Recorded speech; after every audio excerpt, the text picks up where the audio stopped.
Steven vs. Star is out now, meaning we only have one more episode to go until the season goes on break for a bit. But I'm not just covering one episode like last time, no. This video will be going over 6 different episodes. If it uses a Cartoon Network or Disney cartoon, it's on the table.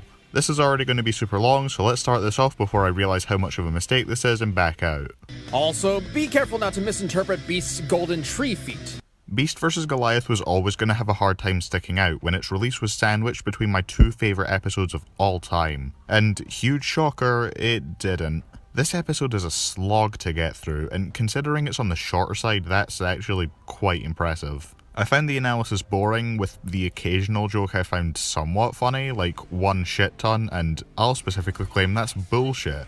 But mostly it's just white noise to me. Mostly well structured, sure, but as someone who doesn't care in the least about these characters, there isn't a whole lot for me to get out of it. It also has some pacing issues with its constant desire to stop everything to play some random 30-second clip from whichever character they're talking about, and very rarely do they actually feel necessary. Mostly they just feel like they're there to pad out the runtime because otherwise the episode would be like 13 minutes. This episode is also what started the whole golden tree feat trend that future episodes followed, where they bring up a feat in the character's analysis but then not say how it was actually bullshit until the conclusion. Yeah, I'm not a fan of that. The animation doesn't fare much better. I'm gonna give Molly some credit here since he didn't even have the assets for this fight by the time Tony vs. Lex came around. So he had less than 3 weeks to do the entire thing from start to finish, pretty much dooming him from the get-go. But to his credit, the animation is fairly well done. A lot of the hits are meaty, the movements are fluid, and there's no jank outside of Beast throwing this car.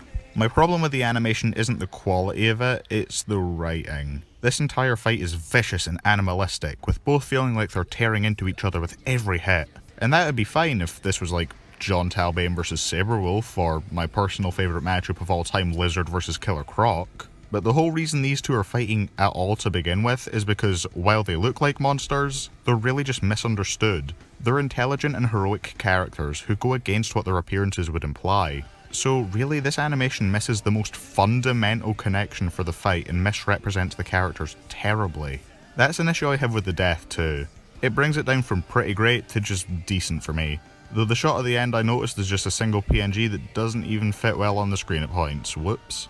And that's about all there is for me to say on Beast vs. Goliath. It's a short, boring fight that fucks up the characterization of these two on the most basic of levels. And when even I can point that out as someone with borderline zero experience with either, that's a huge problem. The behind the scenes issues really shine through with this one. Mali tried his best, but his animation skills couldn't put this above a 3 out of 10 for me. I think I legitimately would have preferred if this episode just didn't exist and we had an extra 2-week break between Iron Man vs. Lex and Snake vs. Sam. Then I could just say my 2 favourite episodes came out back to back. Yeah, Scrooge vs. Shovel Knight counts I guess, despite Scrooge originally being a comic book character. And I gotta say, rewatching this episode, I was honestly a bit disappointed. I remember adoring this episode before, and while I still really loved it upon a rewatch, there were a good few issues that cropped up. Starting with the analysis, I don't really have much to say. Scrooge's is good, but not much was memorable. While Shovel's had more jokes I found funny, but I also don't like them calling him an idiot at the end because he was grieving his partner who he thought had died. I liked seeing them cover Shovel Knight, though I can't say it's an episode where I was super giddy to see one of my favourite series get talked about since I hadn't played Shovel Knight at the time. But I have since then, partly thanks to this episode, so I can appreciate it more for getting me into a new series. Animation wise though, god, I love the look of this fight.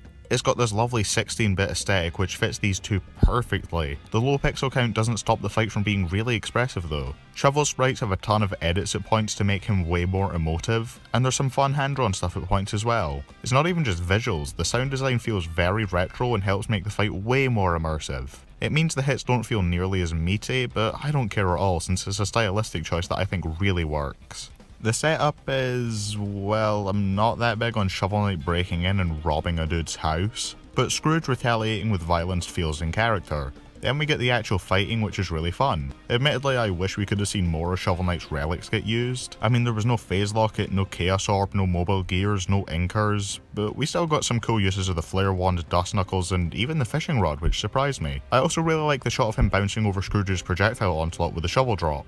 Scrooge isn't completely outmatched here though. The fight takes place in his house, so he clearly feels more, well, at home here. He uses his belongings as projectiles, he knows where weapons are hidden, he isn't taken aback by the money pit, it all works quite well. Speaking of the money bin, that's where the climax of the fight takes place, and I think it works well as a set piece. We get some more fun fighting, where Shovel somehow works the propeller dagger in this time, and then we get one of my favourite deaths in the series. The complete tonal whiplash of this gruesome as fuck decapitation from the rest of the fight as the really chipper and upbeat DuckTales theme plays is amazing.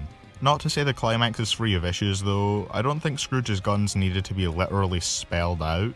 It would have been obvious what they were since they were brought up in the analysis, and the effects match what happened to Shovel Knight. It also does contribute to the sort of repetition the fight had up until now. There are a lot of points where Shovel will land a big combo and Scrooge will get winded, and it's the exact same animation and sound effect every single time. I certainly have my issues with this episode, and I'm a bit bummed that I can't give it a 9 out of 10 like I used to. It's a shame because this is the kind of out-of-the-box match that's really fun to see, and we don't get many like it anymore. Though apparently it didn't do too well, which seems to have deterred them from using more cartoons in indie games. That sucks. But despite all of its issues, this episode is still a strong 8 out of 10 for me. I really love it. Now for something I love even more. Huh, you jump good. Samurai Jack vs. Afro Samurai. Good fucking god, what an incredible episode. The analysis for this one, despite me not knowing the characters in the slightest, was still able to get me hooked. The writing in this episode oozes a love for both series, and that's reflected in the amount of really solid jokes that the analysis has. Boomstick going on about his imaginary friend was a miss for me unfortunately, but I cannot remember a single other joke that stood out as one that I didn't like. The conclusion is also pretty good. It's a bit weird that they compared tons of TNT to tons of force for their durability, especially when speed is all that seems to matter in the context of a sword fight like this, but oh well. I know that's not the main draw of the episode though. Let's talk about this absolutely stellar animation. Luis was drunk when he pitched the idea of doing an entirely hand-drawn battle almost all on his own, but he still went through with it and cemented himself as an absolute fucking legend. This entire fight is dripping with passion. Everything is so well drawn, and despite there not being a lot of in-between frames in some shots, the pose changes are more than dynamic enough to make up for that. It captures that Dragon Ball FighterZ feel way better than what Blake vs Mikasa was going for. Not once does it look even remotely janky. The sword fighting is really tightly choreographed, the sound design makes the clashes feel impactful, the bridge set piece is used to its fullest potential. There is borderline nothing I can say I dislike about most of this fight, with the exception of the aspect ratio changes looking a little bit weird to me. There's next to no banter in the fight, and that's fine. The setup gets across perfectly that this isn't the kind of fight where they're going to be cracking jokes, otherwise it wouldn't fit with the tone. They are able to work one joke in though, and I probably find it funnier than everything in the analysis. I love when they're able to incorporate lines and references to memes from a series and not have them be forced. I love the delivery of Afro's line, as well as Jack's bashful response before he gets interrupted, showing how Afro's willing to fight dirty. And the track stops completely to make the moment land even better. Speaking of the track, Watch Out Samurai is my favourite instrumental track in death battle history. This underscores the fight so flawlessly and adds to the tension of every scene. I also love the contrast in the two moments of silence, one to help a comedic beat land, and the other to make the death the most suspenseful one in the show. And yeah, this is by far one of the best deaths in death battle, period. It is the single best one-stroke duel they have ever done, followed by a great fake out and a genuinely shocking reveal that Afro was the one who lost the battle, followed by Jack slicing him apart and taking the number 2 headband for himself, which admittedly looks weird with how it moves in this shot, but that is legitimately the only issue I have with the ending. I am genuinely at a loss for words with how else I can compliment this episode, because all you really need to do is look at the footage I'm showing and you'll understand why it's so great. This is Luis's magnum opus for this show. He put his A-game and beyond into this fight and it paid off beautifully. This episode is an easy 10 out of 10, and nothing Death Battle has put out in the last 4 years has topped it. Not the Mega Man Battle Royale, not All Might vs Might Guy, not even Yoda vs King Mickey. A true masterpiece that stands out as the highlight of Season 5. No, I'm not acknowledging it. Instead, I'll start the segment off by addressing the controversy surrounding this episode. Should Ben 10 have lost? Fuck if I care.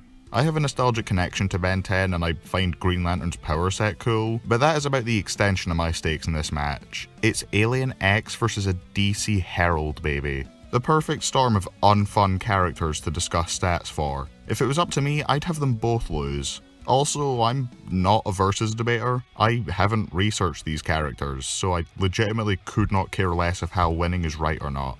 This goes for pretty much every episode. The verdict will rarely, if ever, influence my opinion, but I have to make that especially clear here. With that out of the way, is the episode good?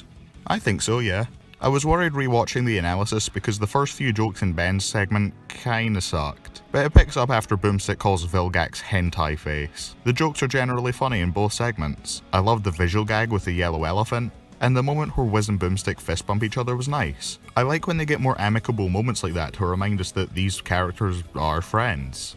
Then there's the conclusion, which, even if I don't care about the accuracy of the verdict, they did not present the case for Hal winning in a convincing way. Just going off their own research, bringing up how Hal outstatted Alien X seems like it would be way more important than Alien X can't counter these powers that he has himself. Stats are only brought up in the corner boxes, and they never even bring up the multiversal erasure thing that they mentioned in Hal's analysis. That's really dumb. As for the fight, it draws me in every time I rewatch it. It has its issues, sure. Ben and Hal both use such a minuscule amount of their abilities. With Hal, I don't mind since the light constructs are clearly the main focus. But with Ben, his whole shtick is veritable versatility. He uses 6 aliens in the animation, only 4 of which actually contribute to the fight. And Alien X has more screen time than all of the others combined. Not to mention he fights like a brawler and hardly uses his powers at all. And even when he does use them, they're not really represented in the best way. He clones himself a bunch of times, but only 3 of those clones actually do anything, and then they all get dispersed super easily as if they're shadow clones from Naruto. The death is also, I can appreciate that they were trying something different. It's a neat subversion of the usual winner just hits the loser harder, but also they chose this ending on a character who's meant to resist those kinds of paradoxes. I remember them refuting the Sotobro effect in their Q&A, but I do not care enough to look into it. The point is, this is another thing they should have clarified would work in the analysis. There's a lot holding this episode down, which is a shame because it has straight up some of the highest peaks of the season in my opinion. The voice acting is great. Nicholas Andrew Louis does good as Ben, but for some reason Teen Ben's voice is given to sprites of Kid Ben. It's not like Teen Ben sprites don't exist, but whatever. Then there's Bradley Gareth, who delivers what is straight up my favourite performance in Death Battle, period. He gets Hal's arrogant attitude across perfectly, starting off not taking the fight seriously before getting more and more frustrated. And that's reflected in the animation too, since Ben's weaker aliens are able to keep up when he's not taking the fight seriously. Then he actually starts trying and bodies Ben's second heaviest hitter fairly easily. My favourite line in the whole fight is the Green Lantern Oath. This being delivered well was my main hope for the episode, and Gareth got it spot on. It starts quieter, but with every line it gets louder until he eventually puts us all into screaming, "Green Lantern's light!" Absolutely incredible. The voice acting isn't the only thing about the episode that sounds great. Emerald Heroes is a fantastic track, probably still runner-up for my favourite behind Mighty. It's got a nice cosmic-y sound to it, and I love the softer vocal performance. My only real issue is that when that thing happens, the track kinda just starts fading out and doesn't change in tone or anything, and it's boring. Whenever I re-listen to it, I usually end up turning it off around that point. The visuals in the fight are also stellar. This episode has some of the best hand-drawn stuff in any episode. The forearms transformation, Heat Blast's first appearance, the way big fight, Hal's light constructs, it all looks really good. And the fight has a lot of genuinely hype moments like Alien X's appearance, the Lantern Oath, and my personal favourite, Hal forcing himself back into existence through sheer force of will as the music reaches its peak. There's so much great stuff in this fight. This segment has been a bit rushed, I'll admit, but that's because I'm trying to not have it go on for too long when it's not the main focus of this video. Otherwise it could go on for a lot longer with a full scene-by-scene breakdown of why I love this fight so much. I was planning on giving this episode a 9 out of 10 like in my Text-to-Speech review from last year, but the episode has way too many glaring flaws and ridiculous amounts of missed potential for me to be able to rate it that highly. Still, a very high 8 out of 10 for me. The good stuff is so good that it vastly outweighs the huge list of issues that the episode suffers from. But I'm still better than this other guy! Holy shit, it's Sidude's favourite episode. Can I just say it right, I quite liked Danny vs Jake. Liked as in past tense. I hadn't gone through this entire episode in a while and oh my god, it did not hold up. Wow. I don't like the analysis. It has maybe 3 lines I thought were sort of funny, and the rest included shit like boomstick twerking and butchering the theme songs for both. I didn't like it. I was interested to learn about these characters, but this just wasn't written in a way that I found engaging. Even my friends who like Danny Phantom have said that this episode is the issue of focusing more on Danny's powers and stats rather than who he is as a character, which is a shame. Oh, and the same goes for Jake as well, I guess. The animation is a huge mixed bag. Everything from them leaving the museum up till Danny possessing Jake, really good. I wasn't keen on how the ghostly whale was used, but outside of that, not many complaints. Nothing amazing, but it was all really solid. The clone fighting was fun, I like how they started to use more of their abilities, it's good. The start of the fight though, this is going to be a loaded statement, but I think this might be my least favourite use of custom rigs in this entire season. Exclusively looking at the scenes of the museum, that is. Most, if not all, of the moments look janky as hell, which is a shame since I like how these sprites look at a standstill. Except Danny's mouth when he's speaking, that's fucking horrifying. I genuinely can't believe we went from stuff as smooth as this in Miles vs. Static to combat that just feels so stiff here. If this entire episode was like this would have likely been straight up my least favourite of the season. Probably still better than Batgirl vs. Spider-Gwen when looking exclusively at just the animation, but that episode at least had an analysis segment enjoyable enough for me to not outright hate it. This episode doesn't have that. The setup sucks too. Danny could have avoided all of this by just saying he was returning the exhibit, but whatever. Jake's gotta murder this random civilian because of what he perceives as petty theft. What lets me down most about the fight though is the death. I love the bit afterwards where Danny uses the thermos to absorb Jake's ghost, that's great. It's so smoothly animated and feels like such a perfect way to end the animation. The actual killing blow though feels like it comes straight out of left field. It's a boring vaporization death which doesn't help at all. And Jake doesn't even get a death scream, which really detracts from any impact it could have had. A fix I don't get why they didn't do would be to have this energy beam swap places with the ghostly whale from earlier. That way it makes sense for a basic energy beam to not have much impact, and then Danny would have gotten to finish the fight with his strongest move. Last thing I'm going to bring up is the track. I don't like American Phantom. The first bit's a nice way to set the atmosphere of the scene, but then it never picks up. It stays really low key and makes it way harder for me to get into what's going on screen. I really wanted to enjoy this episode on a rewatch, but I can't say that I did, which is really disappointing. Despite how little I knew about these characters, this was still one of the episodes I was looking forward to the most in all of Season 7. And if even I found it disappointing, I can't even imagine how much of a letdown it must have been for my friends who actually have personal attachment to these characters. 4 out of 10, still better than Beast vs. Goliath at least. At last, I found another member of the "Nem, why the fuck did you rate this higher than Ganondorf vs. Dracula, you cringeite" club alongside Aang vs. Ed. After such a massive step down from the last 3 episodes I covered, I really hope Steven vs. Star turned out better. But I won't know until later on because I'm recording this a few hours before the episode comes out. So I'll see you all when I cover that episode. For me it's gonna be a day or so, for you it's gonna be like a couple seconds. What did sandcastles ever do to you? Right, so I've got written down here in my notes, pretend like Steven vs. Star is actually a bad episode, but then fake out and say that it's actually good, because that usually works. So, Steven vs. Star wasn't good? Just kidding, it was. Oh, I bet I had you there with that one. Anyway, yeah, I enjoyed Steven vs. Star. I was hoping it'd place above Heihachi vs. Geese for me and be in my top 3 of the season so far, but the theme of this video seems to be me getting disappointed because that did not happen. The analysis was fine, though I have more issues with it than most other analysis segments this season. There's a boomstick dad joke, so you can fuck off with that, but that's the least of my issues with this. The pacing for the analysis is a bit weird in some areas, like the Diamond Blast gets calqued before Steven's even name dropped. He doesn't even get a big "and his name was Steven Universe" line. They just awkwardly transition into talking about him from Rose as if he was the focus the whole time up until now. It's made even weirder by how Star does get a line like that. And also in her analysis they drop the universal shit immediately, and then they want us to be impressed right after by saying, "Oh, and she blew up a house and flew after a car."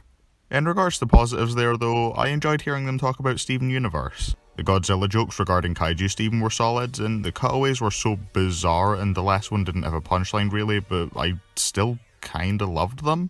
Boomstick blowing up Wiz's abomination of a watermelon sun was good, and DJ Tiki managed to get Boomstick to eat bacon in an episode. What a fucking legend. No wait, no, the entire cutaway also had Wiz talking about puberty. Please stop having him talk about the development of underage girls. It's so much weirder knowing that Zuko vs Todoroki exists. The animation is, as per usual, what sticks out the most to me here. I certainly had my issues with the preview, one of which was the lack of sound bites for the characters outside of their voices, but that was just an issue with the sound design not being totally done. So that's fine since the full episode did add those sound effects in. I'm gonna do a full scene by scene breakdown of the fight again since I liked doing that for Poe vs Iron Fist. Starting off we get some nice atmospheric music as well as them showing off the custom sprite rigs, and these sprites look incredible. Steven's elbows are a bit weird, but that's really my only issue. Otherwise they're really well made, and above all else they're expressive. Steven also spits out the watermelon seeds to set up the watermelon Stevens appearing later, and I really wish they didn't spoil that before the episode came out. Then we get our first introduction to the characters' voices, and I like both of these performances. Caden Jensen fits Steven really well. After it was confirmed they were going to voice someone this season, people kind of assumed it was going to be Steven because of how well their natural speaking voice fit. And they were a great choice for the role. Maybe ever so slightly higher pitched at points than I would like, but I'm not exactly expecting a one-to-one impersonation. And Megami 33 fits Star's bubbly, excitable and chaotic energy perfectly. Gold stars all around. I do have one issue with when they speak though, and that's the lip flap movements for Steven. These just don't look that good. Which is weird because they seem fine on Star. They get better later on at least, I guess.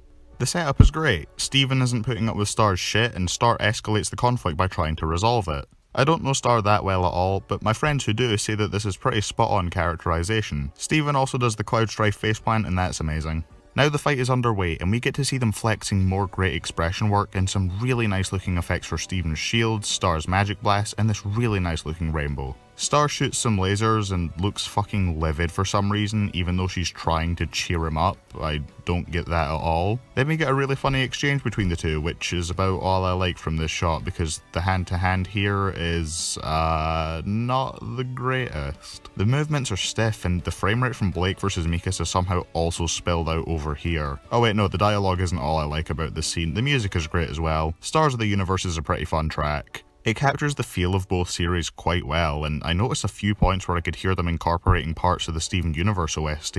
Though again, I haven't seen Star Versus, so I won't be able to pick up on any musical cues from that series in this episode. The Watermelon Stevens show up and we get some breathing room before Star comes back in full swing as the track picks up again. She does the Narwhal Blast, which is one of the few things I expected going in. Then Steven hits her once and that's apparently grounds for her super form to come out. The transformation looks cool though, and the music actually makes it a decently intense moment. Though this is probably the only time an animator change is really jarring in the fight, since we cut straight from the hand-drawn Star smiling to the sprite version that looks fucking pissed. I like the "that was rude" line though, it was funny. The hand-drawn Steven stuff looks good, and then we get this great shot right here. It fully makes sense for Steven to lose himself here, since seeing an onslaught sent his way with two massive yellow diamonds behind them would probably make a lot of his emotional issues resurface. And the transformation itself is great too. Caden delivers Steven's line quite well here. The massacre that follows is great, though Steven grabbing this Warnicorn here looks a bit weird. I appreciate Liam's cameo as quirky spider bloke. We get some more cool looking effects and then the only use of Steven's time slowing in the whole fight, followed by a line from Star with the only lip sync animation of hers I didn't like in this fight. Steven grows a Quagmire arm, which I found funnier than I probably should have, and then tries to off Star in the same way that he almost did to himself and all his friends. Whoops. I don't know how I feel about Steven's line here. It's not really cool or memorable or anything, and also the weird lip syncing is back, oh no.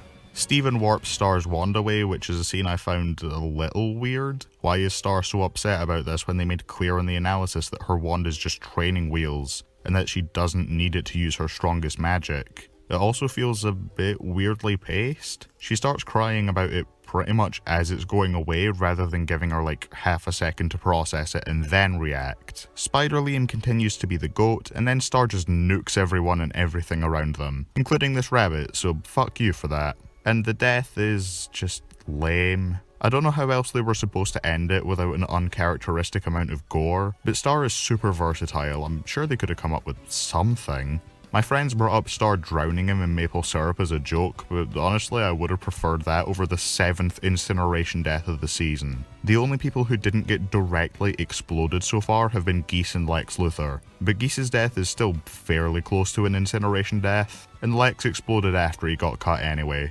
Iron Fist got turned to dust, and Yoda, Mikasa and Ryuko all got exploded as well, the latter of which looked almost identical to Steven's death shot.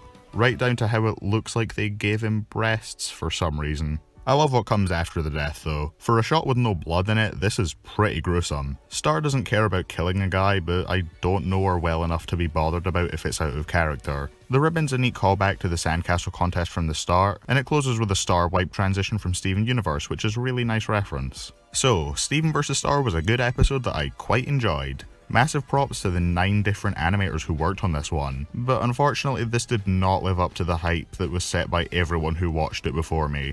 Everyone I'd seen talk about it gave it 9s and 10s across the board before I got home to watch it, and unfortunately I can't rate it higher than a 7 right now. Still another W to add to DJ's records, a 7 is still a very, very good score, but I wanted to rate it way higher. Oh yeah, I should say that I'm not too let down by the lack of kaiju Steven. As much as I would have liked that if done right, it seems like it would have been way too easy to fuck up. So maybe the episode was better off for that. Next is Link vs. Clouds. Well, maybe. We still don't know if that's even Cloud. For all we know, that's someone else entirely. We never really get a good look at him, so it's impossible to say for sure. But you know, on the off chance that it is Link vs. Clouds, I'm looking forward to it. Especially since the SFM team, minus Devil Artemis, is working on it. And they're using a new software this time, so I'm excited to see how Blender treats them. I really hope this is in the same league as their other 3 episodes. Bit weird that they're now on their 4th fight so far and all of them have involved either Zelda or Star Wars. You'd think with a team whose fights have been received this well, they'd have been stuck on a comic fight at some point. Well, maybe someday. What do I want from Link vs. Cloud specifically if it just so happens to be next? I want the arena to be a version of the arena from the original 2012 version, but more withered away and broken down by time. And that's about it. I barely know these characters. Let's just do the reaction highlights now. Oh yeah, and go watch Nemesis's video as well. He's probably made an even longer video than this one, so go check that out if you haven't seen it. Alright, hopefully you enjoyed this video. Now let's get to the reaction highlights. Half-gem teenager. There he is. Gem. It's almost like you sound insulted by that. Gem. Oh no. Wiz is racist, oh no. Oh, he is racist. He just called them lesser. Oh. Oh no. Where's the freaking can opener? Gun to my head, I can tell you, I know. I revealed the other day that I was the one who kept putting Tai Lung in the thumbnail. Thank you, Doctor. I like that they're showing this for like a bad fusion. Not this is so good!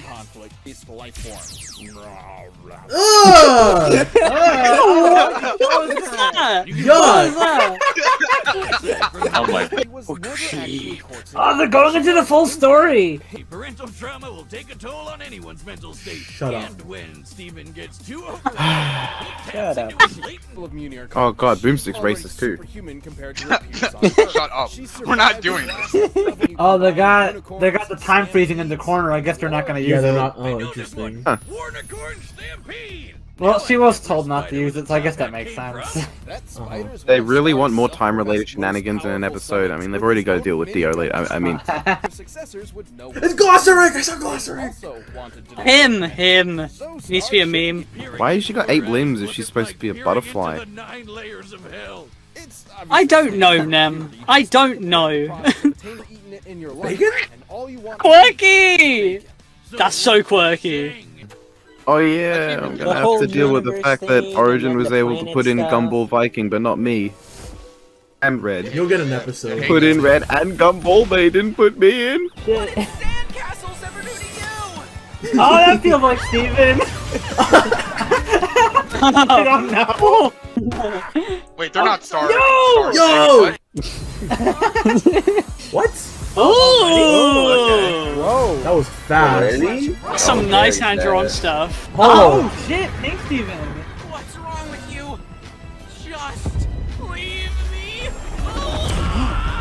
Yo! Holy shit! What the? Yes! It's Liam! Oh, that was so cool! That's great. Oh shit, he's doing the thing he did to fucking Jasper! Oh no! Oh my god, just killed the bunny! She's destroying all the magic. What? Oh! Tragedy. What the fuck? They had me going for a second. My gosh. I won! Oh! They did end it with the Steven Universe star. Oh god! I'm not ready. I'm not ready. I'm not. Just be a good next time. I'm not That's ready. all I'm not that ready. is. I'm not ready. I'm not ready. Goku vs Superman 3. Come on. Please be alright. Yes! Let's go! Yes! Hey, let's fucking go! Let's go, Cloud. Yes!